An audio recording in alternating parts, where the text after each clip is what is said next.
My sister and I both awakened to two systems at the same time. One was the elimination system, which could consume stamina to eliminate anything, while the other was the hoarding system with storage space. As her older brother, I felt sorry for my sister's frail health since childhood, so I chose the stamina-draining elimination system, and my sister chose the hoarding system. Who knew that a week later, the apocalypse would descend? Extreme cold and zombie hordes ravaged everything. I desperately eliminated zombies with the elimination system, and soon became a hero of the city. Meanwhile, my sister could only work as a warehouse manager in the rear. During one zombie horde attack, I fell severely wounded, and when I needed supplies to survive, I discovered my sister had locked the safe house. She looked at me coldly and said, "Why do you get to be the hero while I'm stuck being a warehouse manager?" When I opened my eyes again, my sister had already rushed to choose the elimination system. Seeing this, I knew she had been reborn too. I smiled. She had no idea what price the elimination system demanded. Using the elimination system consumed massive amounts of stamina. Even with my robust physique, I would be left as weak as if I'd suffered a serious illness after using it. And her, this pampered princess who couldn't even open a bottle cap, using it once would probably leave her bedridden for 3 days. The moment I opened my eyes, I heard my sister say, "Ethan, I want the red one." Like a child afraid of having her toy stolen, she quickly reached for the elimination system on the right. The instant her fingers touched the red icon, an ecstatic smile spread across her face. In this life, it's my turn to be the hero everyone admires. Then she looked back at me with eyes full of smugness and contempt. "Foolish brother, you don't know yet, do you? I've taken the strongest ability. In this life, you'll be the one begging me." I leisurely walked toward the abandoned hoarding system. "Chloe, are you sure you want that one? It looks like a combat type. Very tough work." Having obtained what she thought was a divine ability, Chloe was inflated with ego. She flipped her hair and said with feigned maturity, "Ethan, I've thought it through. You've protected me all my life, so this time let me protect you. I'll handle all the fighting and dirty work. That golden one is probably just storage space, perfect for someone meticulous like you. You can handle logistics? Protect me?" I sneered inwardly. She wants to turn me into her tool too. And then, just like I protected her in the last life, drain every bit of value from me. I ignored her and reached out to gently touch the golden symbol before me. A warm golden light instantly enveloped me. System binding successful. Host Ethan. Ability, Infinite Hoarding Level 1. Time until apocalypse, 167 hours 59 minutes. Meanwhile, having successfully bound her system, Chloe excitedly waved her arms at the air. The crystal ashtray on the coffee table vanished instantly. Chloe's face went pale. She clutched her chest and gasped for breath, but then showed an expression of wild joy. "It's real. It's really real. I have that power." She turned to look at me, her eyes no longer showing their usual dependence, but naked arrogance. "Ethan, I'm a bit tired. Get me some water, and give me the bank card Mom and Dad left us. I need to go buy some things to prepare." Her tone was like she was ordering a servant. Looking at this sister who had pushed me into the abyss in my past life, I slowly uttered one word: scram. The air froze in that second. The smile on my sister's face stiffened, and she even doubted she'd heard correctly. All my life, I had indulged her every whim. "Ethan, what did you just say? Are you upset I took the red system? But I'm doing it to protect you." I said, "Get out." I stood up and looked down at Chloe. "Also, this is my house. You have 10 minutes to pack your things and get out." "Are you insane?" Chloe finally dropped her act. "I've awakened the strongest ability. Do you know what that means? The apocalypse is coming. Only I can protect you. If you offend me now, I won't help you even when you beg." She was too confident, thinking I would still grovel before her like in the last life. I smiled and stepped closer to Chloe, backing her into a corner. "The strongest ability?" I suddenly punched the wall next to her ear. With a loud bang, Chloe screamed and crouched down, covering her head. "Your so-called ability, is it just making your few shabby clothes disappear? Did you forget that your ability can only eliminate, not create food? In 7 days, the temperature will drop to minus 60 degrees. Without food or clothing, even if you can eliminate an entire building, you'll freeze and starve to death." Chloe's body trembled. She had indeed overlooked this problem, but she quickly stiffened her neck and shouted, "So what? I can take by force. Whoever refuses to give me supplies, I'll make them disappear. As for you, what use is guarding a broken warehouse? You'll still have to rely on me. Is that so? Then good luck to you." I was too lazy to waste more words on her. I walked to the door and yanked it open. "Now, immediately get out, or I'll have security drag you out. Don't forget, this is still a society of law. I can call the police for trespassing." Chloe looked at my resolute back, shock flashing across her face. "Fine. Very well. Since you're so heartless, don't blame me for being ruthless. When the apocalypse comes, I'll watch you beg me with your pile of junk. Ethan, don't regret this." Chloe rushed into the room and haphazardly stuffed some clothes and jewelry into a suitcase, then dragged the luggage out the door in a fury. Before leaving, she glared at me viciously. "In this life, I'll make you die like a dog before my eyes." The door slammed shut. I leaned against it and let out a long breath. Step 1. Severed ties complete. Without this ungrateful wretch ready to backstab me at any moment, I could finally go all out. Then I took out my phone and checked the time. January 15th, 2026, 10 a.m. Exactly 7 days until the apocalypse. I listed the house I owned, worth about $8 million, online at a 20% discount. Combined with the inheritance from our parents, that made about $11 million. To build a doomsday fortress that could withstand minus 70-degree cold and zombie hordes, plus stockpile enough supplies for several lifetimes, this money wasn't even close to enough. Then I called the bank and mortgaged my company shares and current house. I also made calls to several private lenders, and maxed out all major online loan platforms and credit cards. Like a crazed gambler, in just one afternoon, I had $16 million in liquid funds. That should be enough. Looking at that dizzying string of numbers in my bank account, I felt no excitement, only urgency. Money was just waste paper. Only supplies could save lives. I drove the SUV I hadn't sold yet straight to the suburbs. My target was clear, the abandoned cold chain logistics park in the western suburbs. It used to be the city's largest cold storage facility, later abandoned when the owner embezzled funds and fled. The location was remote, with open terrain all around. Easy to defend, hard to attack. In my past life, it was occupied by a gang and became one of the largest survivor bases. In this life, it would be mine. I found the old man watching over the site and slapped down $20,000 in cash, telling him I wanted to rent it. For setting up a horror escape room for half a month. No contract, just the keys. Looking at the thick stack of bills, the old man smiled so wide his dentures nearly fell out, and handed over the keys without a second word. The moment I got the keys, I locked the main gate and walked into the massive underground cold storage. Though abandoned for 2 years, being 10 meters underground kept it cold and damp. About 3,000 square meters with an 8-meter ceiling. System, scan current space, I commanded mentally. Scan complete. Semi-enclosed underground space detected. Meet safe house renovation requirements. Activate space anchoring. Once anchored, this space will serve as a material transfer station in the real world. You can teleport external materials directly here, at will, and release materials from system space here. Anchor. Location secured. Next, to fill it, I drove straight to the city's largest agricultural wholesale market and went on a shopping spree. My frenzied purchasing caused a sensation throughout the wholesale market. A mysterious young man buying wholesale like he was hoarding for doomsday even caught the attention of market management. But I had my story ready. I told them. This was annual supply stockpiling for several large mines in remote mountain areas, and with the mountains about to be sealed off, everything had to be ready in the next few days. In this age where money paves the way, as long as the money was right, no matter how ridiculous the excuse, someone would help you make it work. As night fell, the first batch of heavy trucks loaded with supplies rolled into the abandoned western suburbs factory. After all the workers unloaded and left, I locked the iron gate again. The vast cold storage was filled with supplies piled like small mountains. I walked to the mountain of rice piled 5 meters high, raised my hand, and placed my palm on the bottom bag store. Instantly, the 50 tons of rice vanished into thin air. I closed my eyes and entered the system space with my consciousness. In that infinite white space, 50 tons of rice floated quietly in midair, maintaining the stacked shape from before. Here, time stood still. Even after 100 years, this rice would cook up as fresh as ever. Awesome! This feeling of having everything in my grasp, controlling it all, was intoxicating. But this was just the beginning. In minus 60-degree cold without a heat source, this food would be frozen solid as rocks. I contacted friends to buy 10,000 tons of smokeless coal and diesel, along with solar panels and generators. With 7 days left, I needed not only to stockpile enough food for 10 lifetimes in this cold storage, but also transform it into a climate-controlled fortress that even a nuclear bomb couldn't breach. Just then, my phone buzzed with a message from Chloe. It was a photo of her and her senior Ryan sitting in an upscale French restaurant. Poor brother. After being kicked out, are you eating instant noodles now? Ryan and I are celebrating our new life. If you kneel and beg me now, I might consider sharing a piece of bread with you. I looked at the screen, a mocking smile on my lips. Eat up. Eat plenty. This is the last meal you'll ever have that could be called human food. I casually replied with 2 words, dress warm. Then I blocked her and shut off my phone. I stood on the second floor suspended iron walkway, watching dozens of workers bustle like ants in the belly of this steel beast. Boss, aren't your requirements a bit too much? The speaker was Blake, the city's most resourceful contractor, who now looked constipated, staring at the densely detailed blueprint in his hands. 50-centimeter thick aerospace-grade aerogel insulation throughout, lined with 2 layers of 20mm bulletproof steel plates, and you want all ventilation sealed off except for 2 air intakes with NBC filtration systems. Blake wiped the sweat from his forehead. Brother, this isn't going to be cheap. The money's already in your account. $5 million advance. I need it done in 3 days. All materials must be in stock, and if not, strip them from other construction sites. I'll pay triple the difference. I turned and locked eyes with Blake. Only one rule. Don't ask why. Don't take photos. Don't post on social media. Another $2 million is hush money when you're done. Blake's Adam's apple bobbed violently. $7 million, equivalent to 2 years of his usual profits. You got it, boss. You're like my father. Since you're so generous, let me tell you, if I don't deliver in 3 days, you can twist my head off and use it as a soccer ball. Watching Blake's pumped-up figure walk away, I felt nothing. What I was building wasn't just a shelter, but an ecosystem independent of the apocalypse. I walked to the corner of the factory where a batch of special cargo had just been delivered. The huge wooden crates were pried open, revealing the dark metallic luster inside. These weren't ordinary steel materials,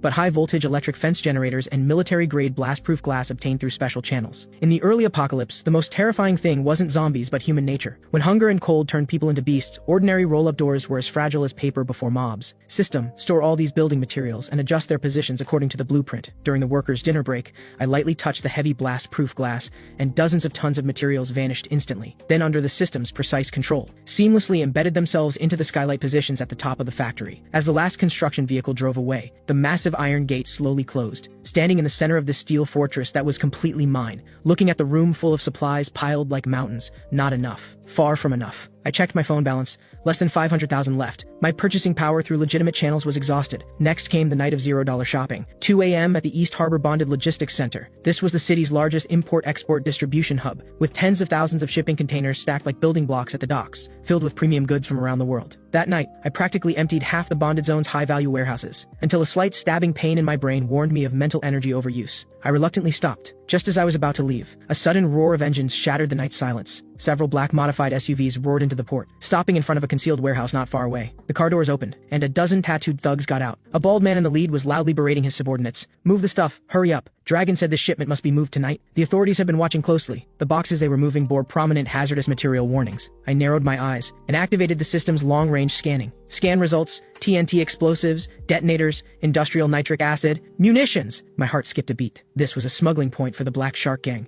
the largest local criminal organization. Looking at that TNT that could not only blow up zombies but breach any defensive fortification, I licked my lips. This is a gift delivered right to my door. With these explosives, I'll have my final trump card. Since I'd stumbled upon it, I wouldn't be polite. I quietly used the system space's properties to circle to the back of the warehouse, and placed my hand on the thin color steel plate wall. This distance was perfectly within the system's collection range. System, lock onto all explosives inside the warehouse and collect them all. The thugs moving cargo inside only saw a flash, and the heavy boxes in their hands suddenly vanished. The air suddenly went silent.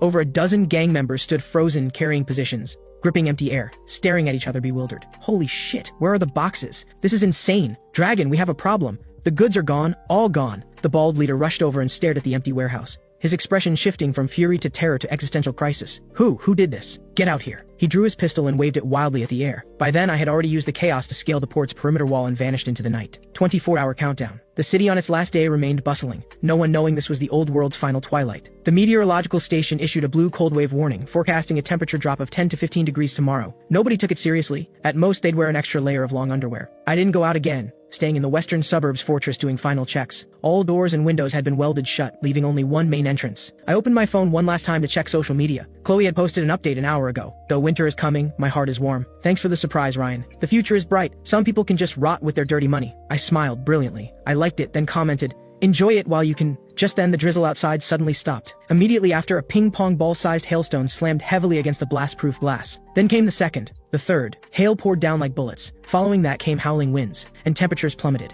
An emergency news alert popped up on my phone screen. Breaking news! Due to a superpolar vortex, global temperatures will plunge 50 degrees in the next 3 hours. All citizens return home immediately. Immediately. This is not a drill. The apocalypse had arrived. In just 10 minutes, the world outside changed color. The road surface froze over with thick black ice in an incredibly short time. A dozen cars collided, instantly bursting into flames. But before the flames could spread, the extreme cold suppressed them, freezing them in an eerie state. People inside the cars tried desperately to push open the doors, but they were frozen shut. Someone smashed a car window and climbed out, but the moment they touched the outside air, it was like all their heat was drained. Their movements instantly stiffened, their terrified expression frozen on their face, turning into a lifelike ice sculpture. The indoor thermometer showed the outside temperature had dropped below minus 30 degrees and was still falling at 1 degree per minute. Inside the safe house, the temperature held steady at 24 degrees. I took off my jacket, wearing only a thin t-shirt, and popped a perfectly seared piece of Wagyu into my mouth. Comfortable. Meanwhile, in a high-end apartment downtown, Chloe wrapped herself in her newly bought cashmere blanket, still shivering uncontrollably. Just now, the entire complex's heating system had collapsed due to burst pipes, and the temperature inside had dropped to minus 5 degrees. Though not yet fatal, for the pampered Chloe, this was already hell. "Ryan, think of something. We're going to freeze to death." She pushed Ryan beside her. Ryan was also freezing badly, frantically layering all his clothes on.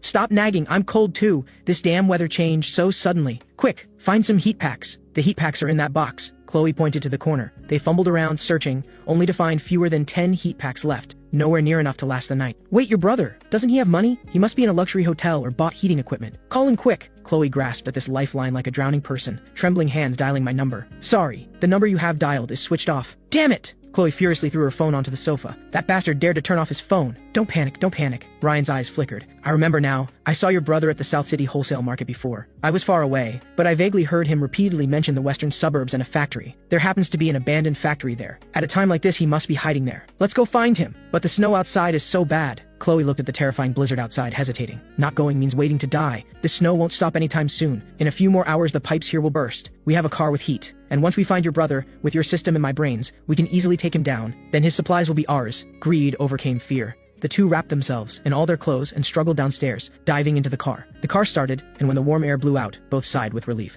"Let's go to the western suburbs!" A vicious gleam flashed in Chloe's eyes. "When we see Ethan, I'll make him kneel in the snow and apologize, beg me to forgive his earlier rudeness." Meanwhile, in the western suburbs, I was staring at a corner of the surveillance screen. There, several stray dogs were huddled together, shivering. Suddenly, one dog's body convulsed violently, its eyes instantly bloodshot, turning crimson red. A piercing, inhuman shriek echoed across the wasteland, and that mutated zombie dog viciously lunged at its companions. Blood spraying onto the snow, instantly freezing into red ice crystals. This isn't an ordinary virus, it's the extreme cold zombie virus. They're not afraid of the cold, the colder it gets, the more excited they become. I put down my chopsticks, finally here. I stood up and walked to the control panel, and pressed the red button. Level 1 alert. Defense mode activated. The high-voltage electric fence of the first perimeter defense line instantly powered on, blue arcs crackling in the blizzard. I raised my wine glass and toasted to the blizzard on the surveillance screen. Welcome to hell, my guests. The blizzard in the western suburbs had evolved into a white catastrophe, with visibility under 5 meters. A white BMW X5, like a drunk, crawled with difficulty along the road where snow was already half a meter deep. Why aren't we there yet? Didn't you say it was only 20 kilometers? Chloe sat in the passenger seat, wrapped in 2 down comforters. Still so cold her teeth chattered violently.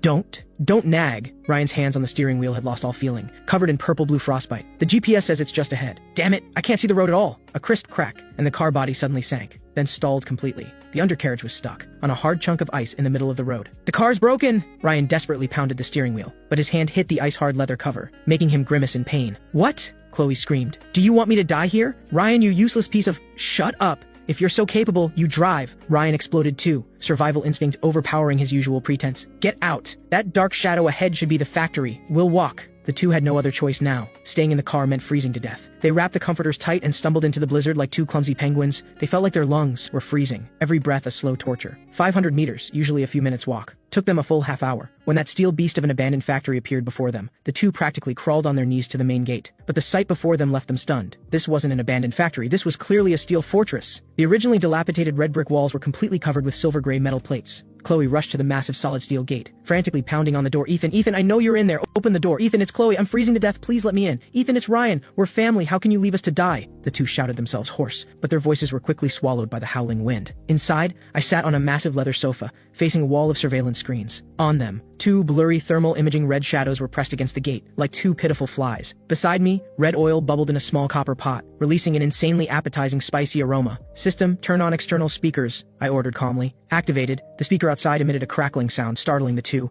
Then, a lazy, calm voice with a hint of amusement rang out through the blizzard. Who is it? Don't you know disturbing people in the middle of the night is illegal? Hearing this voice, tears instantly streamed down Chloe's face. Ethan, it's me, your sister. Open the door. It's freezing out here. We're dying. Sister. Huh. My voice remained unhurried, accompanied by a slurping sound. Tisk, this duck intestine is slightly overcooked. Who did you say you were? Outside, Chloe nearly choked. I'm freezing like a dog out here, and you're eating hot pot inside? And duck intestine, no less. That damn delicious smell made her mouth water instantly, her stomach growling traitorously. Ethan, stop playing dumb. I know you can hear me. I'm Chloe, your only sister. Open the door now. Once I'm inside, I'll explain everything about before. It was all a misunderstanding. Misunderstanding? I put down my chopsticks, picked up the microphone, and looked at that distorted face on the screen, my gaze suddenly cold. Telling me to scram was a misunderstanding? Or was saying you'd make me die like a dog in front of you also a misunderstanding? That was just anger talking. Chloe panicked. Ethan, you're a man. Why are you so petty? I was wrong before. I'm apologizing now. I'm sorry, okay? Now open the door. This wasn't an apology. It was a command. In her mind, as long as she lowered her head and said those 3 words, I had to forgive her. That had been the rule for 20 years. Too bad the rules had changed. If apologies worked, what would we need police for? I sneered. Why don't you try your strongest ability?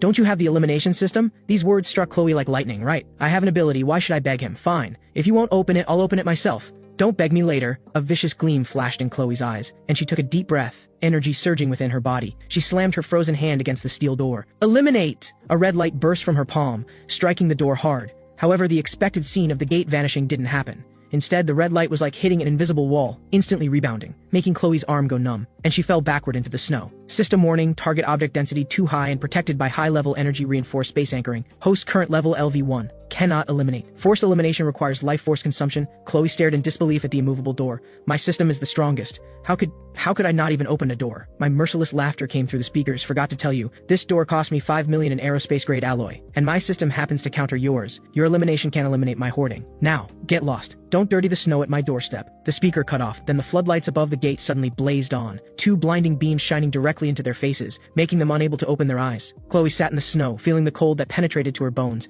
staring at that door that would never open, experiencing for the first time what true despair felt like. Half an hour passed. Chloe and Ryan hadn't left. Because the car was broken, they could only huddle in a wind-sheltered alcove by the factory gate. What do we do? I can't feel my feet. Chloe's lips had turned dark purple, her eyelashes covered in ice crystals. Ryan was even worse off. He'd given Chloe one of his few pieces of clothing, and now his whole body shook violently, his eyes beginning to glaze over. Don't sleep. If you sleep, you won't wake up. Just then, from above, an aroma so rich it could make your soul leave your body wafted out. The two laboriously lifted their heads. Want some? I stood on the second floor terrace holding the unfinished bowl of hot pot. Ethan, please, just give me a sip, just one sip of hot soup. Ryan finally broke down, kneeling in the snow and kowtowing frantically upward. I even taught you basketball before. For old time's sake, save me. I chuckled and casually picked up a piece of freshly cooked fatty beef. When you locked me outside, before, did you talk about old times then? I released my hand, and that piece of steaming, oil-dripping beef fell in front of the two, into the dirty snow.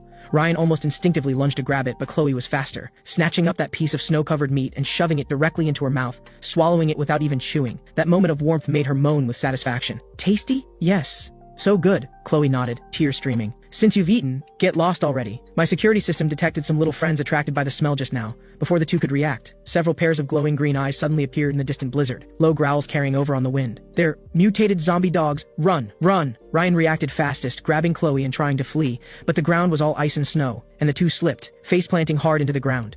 The first zombie dog lunges forward, its gaping maw aimed straight for Ryan's thigh. Help! Ethan, help me! Ryan lets out an ear-piercing scream as he desperately kicks at the dog, but the creature feels no pain. In this critical moment, a flash of viciousness crosses Ryan's eyes. He suddenly grabs Chloe beside him and shoves her forcefully toward the dog's mouth while rolling away to safety. What are you doing? Chloe screams in terror. The reeking jaws are about to tear into her neck. In this split second between life and death, survival instinct conquers fear. Chloe locks eyes on the lunging dog's head as the red icon in her mind flashes frantically. She roars in her mind, eliminate! The massive Tibetan Mastiff's head is completely erased just 1 centimeter from Chloe's nose. Only a headless corpse crashes down heavily onto Chloe, nearly crushing the air from her lungs. Host eliminated Tier 1 mutant. Experience gained, 10 points. Stamina depletion warning. Chloe feels her strength draining away, her vision goes dark and she nearly faints, but she has survived. This little show is getting interesting. I lower the binoculars, amusement flickering in my eyes. Since you don't want to leave, let me point you towards salvation. My voice echoes out again, carrying a demonic persuasion. 200 meters east, there's a security booth. That's your only chance of survival tonight. With that, the window shuts completely, leaving only two figures trembling in the darkness and more green eyes gathering around them. Move! To the booth! Chloe shoves the dog corpse off and staggers to her feet. She doesn't even glance at Ryan. She remembers that shove. In the final second before the zombie hounds close in, both of them scramble desperately toward the dilapidated security booth. The booth is tiny and drafty. They barely manage to block the windows with discarded planks and old newspapers. Chloe, are you okay? Ryan edges closer, trying to take her hand with a flattering smile. Just now, I was trying to push the dog away, not you. Don't misunderstand. After that ordeal, her innocent facade finally cracks, revealing the selfish, cold nature beneath. Don't think I don't know what's in your head. Ryan, from now on, if you dare lay another hand on me, I'll make your head disappear just like that dog's. Ryan freezes, a flash of resentment in his eyes, but he quickly masks it. He knows Chloe now wields that terrifying elimination system. Killing him would be effortless for her. He can only endure. Meanwhile, in the safe house, I hold a tablet in my hands. Though the public network is down, my military-grade satellite receiver still picks up global signals. News from around the world scrolls across the screen. Emergency announcement for the eastern region. The government has activated the highest-level emergency protocol. Official shelters nationwide are now open. Survivors, please proceed to the nearest location. City shelter location. East District Sports Center. Shelter 7. I stare at those coordinates. In my past life, that place was indeed the largest official stronghold in the early days. But precisely because there were too many people, supplies depleted rapidly, and with chaotic management, within a month the infamous granary riot broke out, killing tens of thousands. Looks like history's trajectory hasn't changed. I close the news and open the system interface. Current stockpile, 32,000 tons. System level LV1. Experience, 0%. Upgrade requirement, collect 10 Tier 1 zombie cores. Cores. In my past life, people didn't discover until the 3rd month of the apocalypse that the cores in zombie brains could be used to enhance abilities. But I know now. That fool Chloe was too busy killing the dog to save herself, leaving the most precious spoils of war in the snow. Those are my experience points. Can't let them go to waste. I change into a lightweight nanothermal combat suit and grab my tactical axe. I decide to head out for a stroll, to reap my first harvest on this first night of the raging blizzard, and check if those 2 rats have frozen to death yet. Wearing a fully sealed nanothermal combat suit and gripping my tactical axe, I move through the western outskirts wasteland. 50 meters ahead, the pack of zombie dogs circles the security booth, 7 in total. I adjust my breathing, then burst out from behind the snow pile where I've been hiding. The first zombie dog is still growling at the booth. It doesn't even react, before my axe arrives. With a dull thud, the tactical axe splits its hard skull. Tier 1 zombie dog eliminated. Experience Experience +5. The commotion instantly alerts the other 6 hounds. The alpha, a massive Tibetan Mastiff, whips its head around. Those ghostly green eyes lock onto me. It kicks off with its hind legs, its massive body charging like a tank, just as it reaches half a meter from me. I point my left hand at the ground beneath the Mastiff. In that instant, a 2-meter diameter section of ice, along with the frozen earth beneath it, vanishes into thin air. The ground disappears under the Mastiff, and it plunges straight down. Strike while you're down. I leap into the pit right after it. My tactical axe arcs through the air and cleaves brutally into the Mastiff's vulnerable neck joint. A grotesque dog head rolls away. Elite Mutant Hound eliminated. Experience +20. Item dropped. Tier 1 power core. The light surges through me. I crouch down and, suppressing my disgust, rummage through the Mastiff's skull. Soon I pull out a fingernail-sized crystal emitting a faint red glow. This is the hardest currency of the apocalypse. The core, the source of zombie power, and the key to human evolution. The remaining 5 zombie dogs above bark frantically but don't dare descend into the pit. I look up with a cruel smile. Don't rush. One by one, you're all my experience points. With a thought, I retrieve a modified nail gun from my system space. For the next 5 minutes, I stand at the bottom of the pit like I'm at target practice. Battle over. I climb out and search every corpse. Luck is on my side. The 7 dogs yielded 3 cores total. The system experience bar has risen to 45%. I toss the cores into my space and walk toward the security booth. It's empty inside, only messy footprints and a line carved into the wall with fingernails. Ethan, you'll pay for this. Heh, quite the survivor, aren't you? I sneer dismissively. I'm not worried about what these 2 insignificant pawns can do. In this apocalypse, living is often more painful than dying. Since they've gone to the official shelter, let them enjoy their rewards there. That's the real living hell. I turn and leave, my silhouette disappearing into the blizzard. This outing confirms one thing. In this world where all rules have collapsed, as long as you're ruthless and strong enough, this place is my playground, and my next target is Central Hospital downtown. Not only zombies await there, but also the antiviral serum I desperately need. While it can't cure the zombie virus, it can treat common flu and infections, crucial in the early stages. Meanwhile, at the East District Sports Center, the place has been converted into a temporary shelter. Thousands of survivors crowd at the entrance. Cries, curses, and pleas for help blend into chaos. Armed soldiers maintain order with tense expressions. Don't push. Form a line. Temperature check required. Anyone with wounds, immediate isolation. Supplies are limited. 1 bowl of porridge per person per day. Want more? Join the search and rescue team. Chloe and Ryan blend into the crowd, utterly disheveled. Halt! What do you think you're doing? A soldier blocks the 2 trying to cut in line. I'm an awakened! Chloe clutches at this lifeline, frantically waving her hands and shouting, I have powers! I'm special. Let me in. I need to see your commander. Awakened? The soldier pauses. Though orders came down to identify those with special abilities, too many imposters have shown up these past few days. Prove it, the soldier says coldly. Chloe takes a deep breath, fighting through the exhaustion and hunger-induced dizziness. She extends her hand toward a massive concrete barrier by the roadside. Eliminate! A red flash, and the several hundred-pound barrier vanishes instantly into thin air, as if it never existed. The surrounding crowd falls silent. The soldier's pupils contract sharply as he immediately grabs his radio. Awakened spotted at entrance D, spatial type, no, elimination type, requesting orders. 5 minutes later, Chloe and Ryan are escorted into a warm office. Behind the desk sits a middle-aged man in a military coat. He sizes up Chloe. So your ability is elimination? How large can you eliminate? Can you eliminate living people? Anything within a 2-meter diameter? Chloe, finally feeling warmth, speaks a bit more coherently. Living people too. Just now on the way here, I killed a mutated Tibetan Mastiff. The commander laughs. The expression of someone who just heard a joke. Little girl, you kill 1 dog and think you're invincible? He stands and walks to the window, pointing at the dense zombie horde outside. There are tens of thousands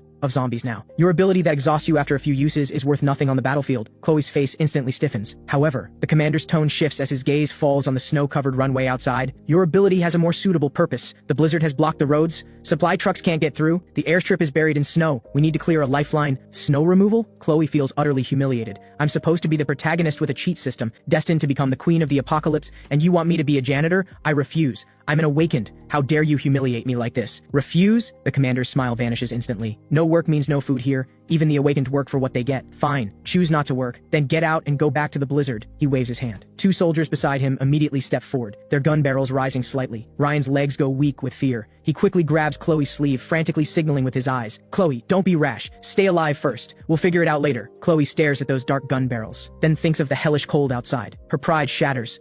I'll do it. She grits her teeth and lowers her head in humiliation. Half an hour later, Chloe is assigned to the Special Clearance Unit, number 098. Her job is simple. Stand in front of construction vehicles and continuously use her ability on the snow and debris ahead. Eliminate sections of snow walls. When one section disappears, the convoy advances. Each time she uses her power, her body feels completely drained. Faster! What's the holdup? The convoy behind is waiting. The supervisor bellows through a megaphone. Ryan, having no abilities, is assigned to the lowest tier transport team. His task is to carry those who froze or were bitten to the incineration pits. The stench there could knock someone out, plus there's constant risk of infection. But to survive, to get that half-moldy bun, he can only endure. Late at night, both collapse on the communal sleeping platform in the gymnasium. Hundreds of people are crammed here. The stench of sweat and feet mingles together. Chloe stares at her swollen, festering hands, tears streaming down uncontrollably. It wasn't supposed to be like this. She thinks of Ethan, of that warm fireplace. Ethan, you must be so pleased with yourself right now. Chloe grips the filthy blanket tightly, her nails digging into her palm. At this moment, the plaza in front of Central Hospital is packed with frozen zombies. These creatures aren't dead. The moment they sense a living person's body heat, they'll awaken instantly. System, activate stealth field. I expend a small amount of energy to form a thermal insulation layer around my body. Using my grappling hook, I climb directly to the third-floor window. The third floor houses the pharmacy. There are fewer zombies here. After dispatching a few wandering nurse zombies, I walk to the shelves. My hand sweeps across, and row after row of medicines vanish instantly. Halfway through my sweep, intense gunfire erupts from downstairs. I move to the window and look down. 2 modified armored vehicles ram through the hospital gates. 7 or 8 fully armed thugs are spraying gunfire at zombies. The vehicles bear the emblem of a black shark. Black Shark Gang? These guys again. Seems they've also realized the importance of medicine and came to loot under cover of night. What a coincidence. I chuckle coldly. I'm in no hurry to leave. Instead, I settle into a comfortable position by the window to watch the show below. The Black Shark Gang's firepower is fierce. They quickly clear a path and head straight for the lobby elevators. The gunfire is too loud. Not just the zombies in the plaza. Even zombies from several surrounding blocks are drawn here. Just as the Black Shark Gang rushes into the lobby, the floor suddenly explodes. A massive zombie over 3 meters tall with rippling muscles bursts up from below. Tier 2 mutant. Titan. Power type. My pupils constrict slightly. A tier 2 mutant already? What the hell? What is that thing? The Black Shark Gang members are terrified. Several AKs open fire simultaneously. The bullets hit the Titan but only splash tiny blood blooms. The Titan roars, casually grabs an abandoned gurney nearby and hurls it like a frisbee. 2 Black Shark Gang members are instantly pulverized. The scene descends into chaos. Perfect timing. My eyes light up. That's a tier 2 power core from a Titan. It'll let me level up directly and likely unlock a new skill. I wait patiently for the Black Shark Gang to wear down the Titan's stamina. 5 minutes later, the lobby falls silent. All 7 Black Shark Gang members are corpses. The Titan is also heavily wounded, wheezing heavily. It crouches on the ground,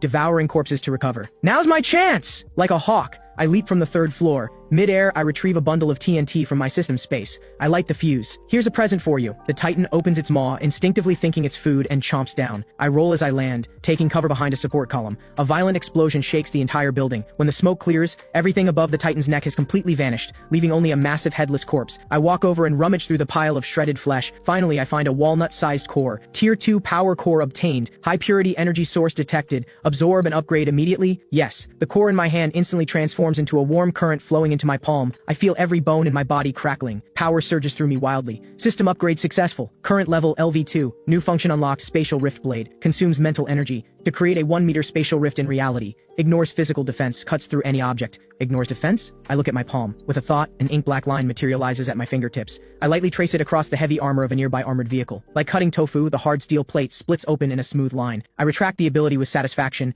and look at the 2 still-running armored vehicles. They're loaded with supplies the Black Shark Gang scavenged over the past few days. Thanks, gentlemen. I wave at the corpses on the ground and absorb everything, vehicles and cargo, into my space. This hospital trip not only netted me medicine and a level up, but also a windfall. Day 15 of the apocalypse. Shelter 7. The air here no longer circulates. A sour stench and the moldy smell of despair permeate everything. The gymnasium that once held 50,000 people now houses fewer than 30,000. Order has collapsed. With the generators finally dying, the last glimmer of civilization has vanished. In the darkness, people are no longer people but starving beasts. There's no food left. Open the warehouse. The officers are hoarding everything while we're left to gnaw and bark. The riot erupts without warning. Thousands of starving survivors break through the guards' defense line and surge like a tide toward the core administrative area. Gunfire screams and the sounds of tearing flesh merge into chaos. Chloe huddles in a corner of the bleachers, clutching a long, dulled snow shovel. This past week has been a living death. Her once fair hands are covered with frostbite and blisters. Chloe, run! This place is finished! Ryan rushes over, his face covered in blood. They say the zombie horde outside has breached the perimeter. This place is about to become a death trap. Run, run where? Chloe stares despairingly at the blizzard outside. It's 60 below out there. Going out is suicide. Go to the western outskirts, to your brother. Ryan grabs her shoulders and shakes her hard. Before, just the 2 of us wouldn't have worked. But what if we bring these thousands with us? Ryan's voice takes on a demonic whisper. You know the commander still has several heavy armored vehicles and heavy weapons, right? If you tell him. There's a fortress in the western outskirts stocked with supplies, heating, and electricity. What do you think he'll do? Chloe's eyes change, from despair to resentment, finally transforming into manic resolve. You're right. Why should I suffer alone? If you won't open the door to save me, then if I die,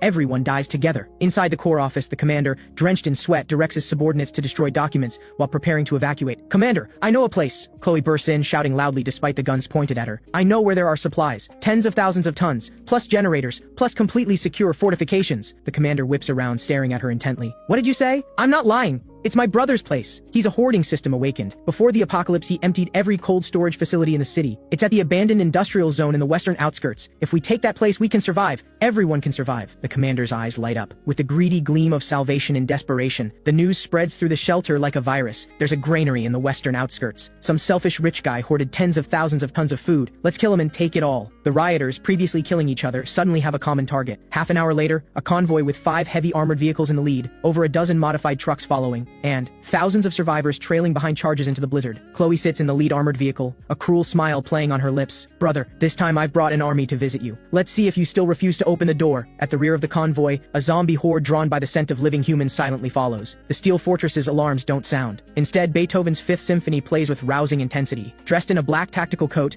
I stand before the bulletproof floor-to-ceiling window on the second floor, a glass of red wine in my hand. I watch the writhing column moving through the snow in the distance. Finally, looking at the densely packed red dots on the surveillance screens, I smile. The system interface pops up a warning: large-scale hostile targets detected approaching. How flattering. I take a small sip of wine. I'm not worried in the slightest. If anything, I'm excited. These past few days at home, I've been bored enough to rust. Apart from upgrading abilities and watching old movies, dancing on a razor's edge is the apocalypse's greatest thrill. The convoy stops 500 meters from the industrial zone. The commander's voice booms through a megaphone. Ethan inside, listen carefully. We are the official search and rescue team from Shelter 7. We are now lawfully requisitioning your supplies and shelter. Disarm immediately and open the gate. I chuckle into my microphone. You mean bandits? My voice drips with undisguised mockery. The commander's face darkens. He didn't expect such stubbornness. Those who refuse mercy get none. Chloe, didn't you say you could break through? Go up there and call out. Let's see what family bonds look like. Chloe is pushed forward. She stands atop the armored vehicle with a megaphone. Ethan, you're surrounded. Look at these people. They're starving. You're hoarding all these supplies alone. Doesn't your conscience hurt? Open the door now and everyone might remember your kindness. Otherwise, when we break in, you'll be torn to pieces. Torn to pieces? I shake my head. My finger rests lightly on a red button on the console. Little sister, you're still so naive. You think bringing all these people threatens me? You're delivering experience points. Open fire. The commander loses patience. An RPG rocket whistles toward the factory gate, but just as it's about to hit, an invisible barrier flares to life. The rocket ricochets as if hitting a mirror, bizarrely reversing course and shooting straight toward a nearby truck. The truck loaded with rioters is instantly blown to scrap metal. Return fire. Shoot! Countless bullets rain down on the walls like a storm, but only sparks fly. They barely scratch the paint. I snap my fingers. My turn. Then I press the button. Defense System Sequence 2, minefield activated. The snow beneath the rioters at the front suddenly collapses. Hundreds of mines detonate in succession. The snow instantly turns crimson. Hundreds of people simply vaporize. Retreat. Fall back. The crowd stampedes backward in terror, but those behind keep pushing forward. The scene instantly descends into complete chaos. Just then, deafening howls erupt from the snowy plains behind them. Over 1,000 zombies, drawn by the explosions and blood, finally reveal their fangs. Stimulated by fresh blood, they charge into the rear of the crowd like rabid dogs. Help! Zombies! Zombies behind us! We're surrounded. Chloe, use your ability to clear the minefield ahead. Hurry. The commander, eyes wild with desperation, presses his gun to Chloe's head. Chloe trembles all over, desperately using her elimination ability on the area ahead, but the minefield is too vast. Her stamina is a drop in the ocean. In less than a minute, blood streams from her nose. She collapses on the vehicle roof. Useless! The commander kicks her off the vehicle and dives into the armored vehicle attempting to flee. But how could I let him escape? Since you came all this way, leave something behind. I stand on the terrace and raise my right hand, making a grasping motion at the turning armored vehicle. Spatial rift blade! A visible black fissure slashes through the air. Without a sound, the multi-ton heavy armored vehicle, along with the commander inside, is cleaved in half at the waist. The entire battlefield falls deathly silent, everyone stunned by the power of that single strike. Ryan hides among the corpses, staring at the man standing on high like a god. The battle rages for 3 full hours. The force of over 3,000 is almost entirely wiped out. Corpses litter the ground. The heat from fresh blood melts the snow, which quickly refreezes into a thick layer of red ice, turning this place into a massive open-air morgue. The zombie horde has also been mostly cleared by my heavy machine gun. The blizzard stops. A pale moon hangs in the sky, illuminating this hellscape. Only 2 living people remain before the gate. Chloe and Ryan. Lucky for them, being kicked off the vehicle at the start and playing dead under the wreckage allowed them to barely cling to life until now. The gate slowly opens. Tactical axe in hand, I walk toward them step by step. Chloe kneels on the ground, face covered in blood. I was wrong. I was really wrong. I was forced. The commander forced me to come. You know how timid I am. Right. They forced us. For the sake of our past relationship, spare me. I'll serve you like a slave. I stop 2 meters in front of them. Without a word, I retrieve a table and chairs from my system space. Then I pull out a small red clay stove. I light the fire, set up the pot, pour water, add the hot pot base. Soon, the spicy aroma wafts through the air. I take out a plate of thinly sliced lamb and leisurely begin cooking it. Hungry? I pick up a piece of meat and blow on it to cool it. Chloe and Ryan's throats bob, their eyes fill with longing but even more with fear. Let me have a bite, please! Chloe begs through tears. This scene is so familiar. I place the meat in my mouth and chew slowly. In my past life, I begged you the same way. Through that door, I begged you for a sip of water, even just an expired cracker. What did you say? Chloe trembles all over, too terrified to speak. speak. You said supplies are for useful people. The useless don't deserve to waste air. I set down my chopsticks and look at them with icy eyes. Now, I return those words to you. I stand up. The tactical axe in my hand gleams coldly in the moonlight. Ryan, I call out. Ryan thinks there's hope and quickly looks up. You said you love Chloe and would die for her, right? Ryan hesitates and glances at Chloe beside him. Kill her, and I'll take you in. My voice is full of temptation. I'll even give you an enhancement serum. You can become awakened too. A dagger lands in front of Ryan. The ultimate test of humanity. No! Chloe stares at Ryan in terror, backing away. You won't! We're in love! Ryan looks at the dagger, then at the warm, brightly lit fortress behind Ethan, then at this filthy, worthless woman before him. In that moment, the mask called love completely shatters. Ryan suddenly snatches the dagger and lunges at Chloe with a twisted expression. Chloe, you heard him! If you die, I get to live. You're useless now anyway. What's wrong with dying for me? Chloe screams. Survival instinct unleashes her last reserves of strength. The dagger in Ryan's hand vanishes into thin air, but he's already on top of Chloe, both hands clamped tightly around her neck. Die! Die! Stop blocking my way! The two grapple in a pool of blood, like two beasts tearing at each other. Ugly. Utterly ugly. I watch this scene coldly, as if watching a grotesque comedy, until both are exhausted and collapse on the ground, gasping. Chloe's face is mangled from bites. Ryan has lost an eye. Magnificent. I clap slowly. But I lied to you. I walk up to them and raise my axe. My safe house never accepts garbage. Amid their desperate screams, the axe rises and falls. Blood sprays onto the white snow like a blooming plum blossom. The grudges of this life finally come to an end. Without hesitation, I turn and wave my hand. The corpses on the ground and the armored vehicle wreckage in the distance are all absorbed into the system's waste disposal. The entrance becomes spotless once more. Back inside, I walk to the massive floor-to-ceiling window. I watch the blizzard still raging outside. The world has died, but I'm still alive, and I'll live well. I take a bottle of aged whiskey from the cabinet and pour 2 glasses. One I pour on the floor, a tribute to my foolish past life self. The other I raise to the sky, toasting this cruel yet magnificent new world. Hello, Apocalypse. I am Ethan, king of this domain.